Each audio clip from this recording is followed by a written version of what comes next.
Hi, my name is Noor, and I'm the founder of Nisria. Today, I'm here in Nairobi, and on behalf of my team and all of the beneficiaries that we've been working with, I'd like to thank you and take the opportunity to share with you our kind of highlights and updates that has been happening since last year. We usually send a recap and report on by the end of every year, but the last couple of months have been quite busy, and we've been occupied on the ground with many things. And I'm here today to share with you some of our highlights. For our education program, we are sending 50 kids to school from primary all the way to university. Last year, we had 6 of our beneficiaries graduated. One is actually a doctor now, one is a chef, one is a mechanic, and one is a filmmaker.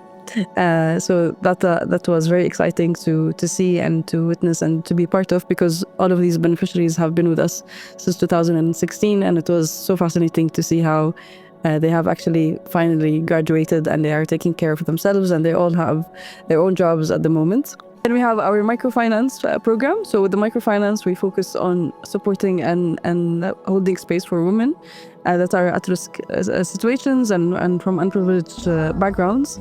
So last year we started with 10 ladies, where we supported them and gave them a small amount.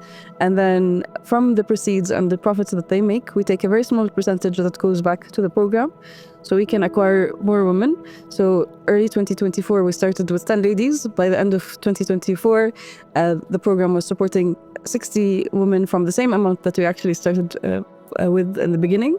And based on our demographics, we are in an area which is called Gilgil. Gilgil is known for being an area where it has a lot of farms. So all of the programs that we support or the ladies initiate are farming oriented. So they either buy chicken or machinery or so on, and then they develop their farms and they take it from there. So thank you for also being part of this. Then we have our rescue program, which is my personal favorite one. For those who don't know, unfortunately here in Kenya, when there's an abandoned child or lost or whatever, they put them in prison cells with criminals and everyone else, and those kids can be there for months, years, and so on. So in Gilgil, we have finally managed a year and a half ago to work with the local police station, where we have been receiving the kids, and then from there we trace their stories and we see where did they come from and reconnect them with their families. So in the last year and a half, we received more than 80 kids, mainly young boys. A lot of them have run away from their families either due to hunger or domestic abuse or like different issues. Some of them, they just get lost. They leave the house, they're playing with their friends, they get lost and they don't know how to go back. So I'm very, very grateful for this program. And again, we would have not been able to succeed in it and do what we have been doing without your support and help. We do receive a lot of very sad stories. There is one that we are working on now that we're trying to fundraise for, and that is shared on our platforms, about a boy called Steven. So we do receive some really sad stories that sometimes it's a bit complicated to find a solution or find their families and so on.